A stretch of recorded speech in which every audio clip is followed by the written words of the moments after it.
আসসালামু আলাইকুম। সংবাদে আপনাদের সবাইকে স্বাগত জানাচ্ছি। আমি ফিরোজ তোহা। শুরুতেই আরবে কেবলস সংবাদ শিরোনাম জানিয়ে দেব এই মুহূর্তে হাতে পাওয়া সর্বশেষ গুরুত্বপূর্ণ আপডেট বাংলা সংবাদ। শুরুতেই থাকছে নারায়ণগঞ্জ থেকে উধাও শামীম ওসমান পরিবার। এম ওসমান আলী জনহিতকর কর্মকাণ্ডের স্বীকৃতি হিসেবে ব্রিটিশ সরকারের কাছ থেকে কিন্তু ব্রিটিশ সরকারের দমননীতির প্রতিবাদে তিনি সেই উপাধি বর্জন করেছিলেন। ১৯৫২ সালে আমাদের মাতৃভাষা আন্দোলনে ছিল তার বড় ভূমিকা। ওসমান আলী সম্পাদিত পত্রিকায় নিয়মিত লিখতেন রবীন্দ্রনাথ ঠাকুর, কাজী নজরুল ইসলাম, কবি শামসুদ্দিন প্রমুখ। কিন্তু সময়ের আবর্তে সেই ওসমান পরিবার এখন নারায়ণগঞ্জ থেকে বিতাড়িত হয়েছে। তাদের শেষ চিহ্নটুকু এখন আর অবশিষ্ট নেই। বাড়িঘর ধ্বংস করে দিয়েছে বিক্ষুব্ধ জনতা।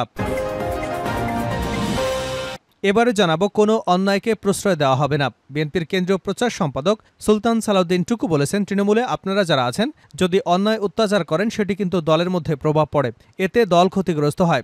দলের ক্ষতি হলে রাষ্ট্র ক্ষতির মুখে পড়ে, তাই দল কোনো অন্যায় বরদাস্ত করবে না, কোনো অন্যায়কে প্রশ্রয় দেওয়া হবে না। জানাবো প্রধান উপদেষ্টার সঙ্গে বৈঠক, যেসব প্রস্তাব দেবে বিএনপি। দেশের রাজনৈতিক দলগুলোর সঙ্গে আরেক দফা আলোচনায় বসতে যাচ্ছে অন্তর্বর্তী সরকারের প্রধান উপদেষ্টা ডক্টর মোহাম্মদ ইউনূস। রাষ্ট্র সংস্কার কার্যক্রম শুরুর আগে রাজনৈতিক দলগুলোর সঙ্গে সেই সরকারের তৃতীয় দফা বৈঠক হতে যাচ্ছে। শনিবার দুপুর ২:৩০টায় রাষ্ট্রীয় অতিথি ভবন যমুনায় প্রথম আলোচনা হবে বিএনপির সঙ্গে। জানিয়ে দেব আকস্মিক বন্যায় প্লাবিত শেরপুরের ২ উপজেলা।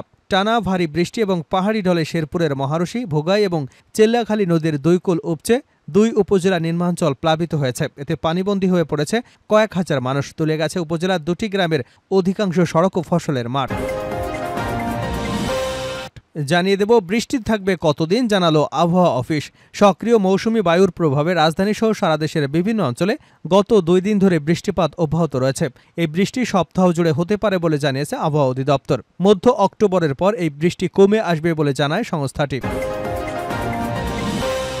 এবং সর্বশেষ জানাবো আন্তর্জাতিক সংবাদ। হিজবুল্লাহর ক্ষেপণাস্ত্র হামলার মুখে বাড়ি ছেড়ে পালালেন নেতানিয়াহু। লেবানন ভিত্তিক সশস্ত্র গোষ্ঠী হিজবুল্লাহর ক্ষেপণাস্ত্র হামলার মুখে নিজ বাসভবন ছেড়ে পালাতে বাধ্য হয়েছেন ইসরায়েলি প্রধানমন্ত্রী বেঞ্জামিন নেতানিয়াহু। সাম্প্রতিক হামলায় আল খারিয়া অঞ্চলের উত্তরে কাইসারিয়া এলাকায় অবস্থিত নিজ বাসভবন ছেড়ে আশ্রয় কেন্দ্রে অবস্থান নেন তিনি। ইসরায়েলি সংবাদ মাধ্যম ওয়ালার বরাত দিয়ে এমনটা দাবি করেছেন সংবাদ মাধ্যম আল মাদিন। এতক্ষণ শিরোনাম শুনছিলেন, এবার বিস্তারিত। প্রিয় দর্শক, আপনি যদি এই চ্যানেলে নতুন হয়ে থাকেন, ভিডিওটি দেখতে দেখতে চ্যানেলটি সাবস্ক্রাইব করে আমাদের সঙ্গে থাকুন। আর এই ভিডিও সম্পর্কে আপনি আপনার মূল্যবান মতামতটি কমেন্ট বক্সে জানিয়ে দিন। আর হ্যাঁ প্রিয় দর্শক, জানিয়ে দিন ভিডিওটি কোথা থেকে দেখছেন। নারায়ণগঞ্জ থেকে উধাও ওসমান পরিবার।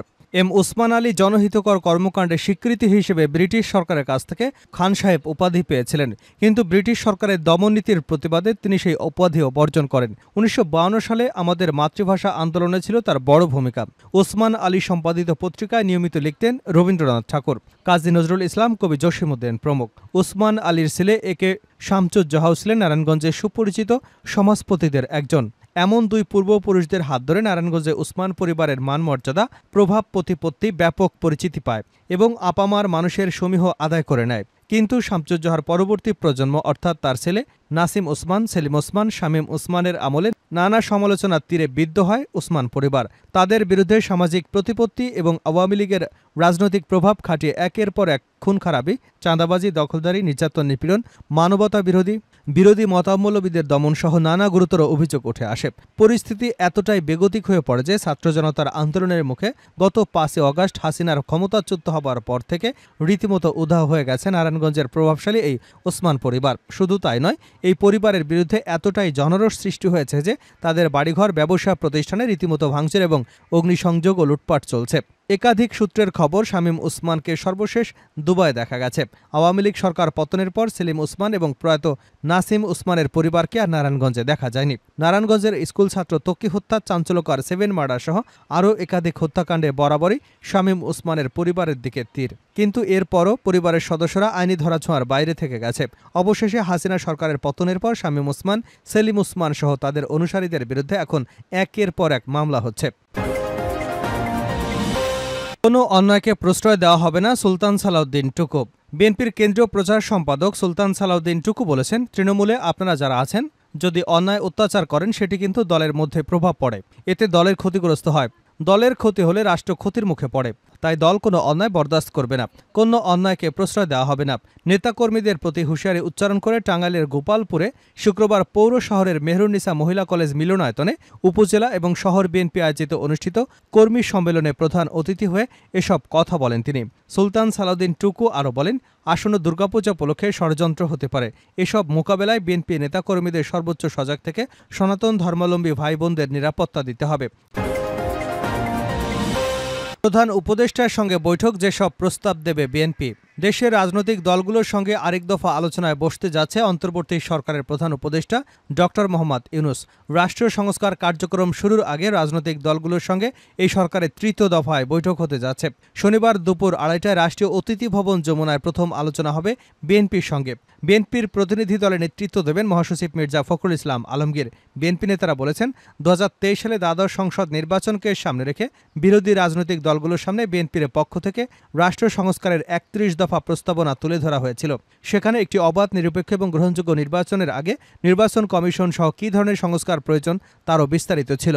আর নির্বাচন পরবর্তী রাষ্ট্রে কী ধরনের সংস্কার করা হবে তারও বিস্তারিত ব্যাখ্যা ছিল। প্রধান উপদেষ্টার সঙ্গে বৈঠকে সেই ৩১ দফা থেকে নির্বাচন পূর্ববর্তী কী ধরনের সংস্কার প্রয়োজন সেগুলো তুলে ধরা হবে। পাশাপাশি আগামী নির্বাচন নিয়ে অন্তর্বর্তী সরকারের মনোভাব কি তা বোঝার চেষ্টা করছে বিএনপি। একই প্রসঙ্গে বিএনপির স্থায়ী কমিটির সদস্য ডক্টর খন্দকার মোশাররফ হোসেন গণমাধ্যমকে বলেছেন, রাষ্ট্র সংস্কারে কী ধরনের প্রস্তাব দেওয়া হবে তা নিয়ে দলের মধ্যে আলোচনা চলছে।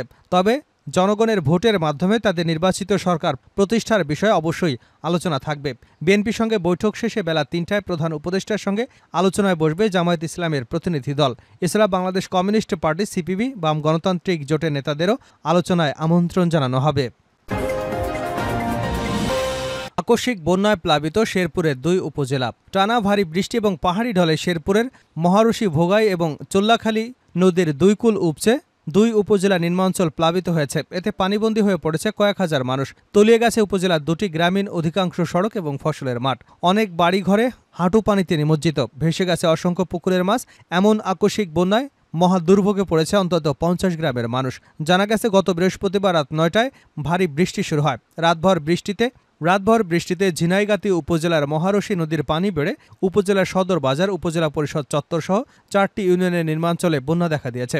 একই কারণে সীমান্তবর্তী নলিতাবাড়ী উপজেলার ভোগাই এবং চোল্লাখালী নদীতে পানি বেড়েছে। ডুবে গেছে নলিতাবাড়ী পৌরসভা সহ ৩টি ইউনিয়নের নির্মাঞ্চল। ভোগাই নদীর ২ পাড়ের কয়েকটি স্থানে ভাঙন দেখা দিয়েছে। পানি বৃদ্ধি অব্যাহত থাকলে বন্যা পরিস্থিতি আরও অবনতি হবার আশঙ্কা রয়েছে। এদিকে শ্রীবর্দী উপজেলার সোমেশ্বরী নদীর পানিও বেড়েছে। ডুবে গেছে শত শত পুকুর, সবজি এবং ধানের ক্ষেত। টানা ভারী বর্ষণের কারণে শেরপুর শহরের বিভিন্ন এলাকায় জলাবদ্ধতা সৃষ্টি হয়েছে। শেষ করছে আন্তর্জাতিক সংবাদে। হিজবুল্লাহর ক্ষেপণাস্ত্র হামলার মুখে বাড়ি ছেড়ে পালালেন নেতানিয়াহু। লেবানন ভিত্তিক সশস্ত্র গোষ্ঠী হিজবুল্লাহর ক্ষেপণাস্ত্র হামলার মুখে নিজ বাসভবন ছেড়ে পালাতে বাধ্য হয়েছেন ইসরায়েলের প্রধানমন্ত্রী বেঞ্জামিন নেতানিয়াহু। সাম্প্রতিক হামলায় আল খাদিরা অঞ্চলের উত্তরে কায়সারিয়া এলাকায় অবস্থিত নিজ বাসভবন ছেড়ে আশ্রয় কেন্দ্রে অবস্থান নিয়েছেন তিনি। ইসরায়েলি সংবাদ মাধ্যম ওয়ালার বরাদে এমনটা দাবি করেছেন সংবাদ মাধ্যম আল মাদিন।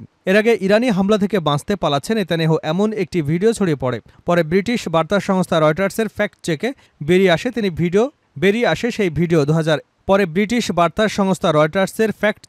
আসে সেই ভিডিও ২০২১ সালের। পার্লামেন্টে দৌড়ে ঢুকছেন নেতানিয়াহু, কোনো আশ্রয় কেন্দ্রে নয়। তবে হিজবুল্লাহর হামলার প্রেক্ষিতে তার যে পালিয়ে যাবার দাবি করা হচ্ছে সে বিষয়ে এখনো স্পষ্ট করে কিছু জানা যায়নি। গত বছরের ৭ অক্টোবর অবরুদ্ধ গাজা উপত্যকা থেকে ইসরায়েল অভিমুখে হাজার হাজার রকেট ছড়ে মুক্তকামী ফিলিস্তিনি সশস্ত্র সংগঠন হামাস। এতে ইসরায়েলে নিহত হয়েছেন ১,৪০০ জন। এরপর বছরের পর বছর অবরুদ্ধ গাজা উপত্যকায় চালানো নিপীড়ন আরও জোরালো করে ইসরায়েলি বাহিনী। সেদিনের পর থেকে চালানো সামরিক অভিযানে প্রাণ হারিয়েছে ৪০,০০০-এরও বেশি ফিলিস্তিনি, আহত ৯০,০০০-এরও বেশি। হতাহতদের বেশিরভাগই বেসামরিক।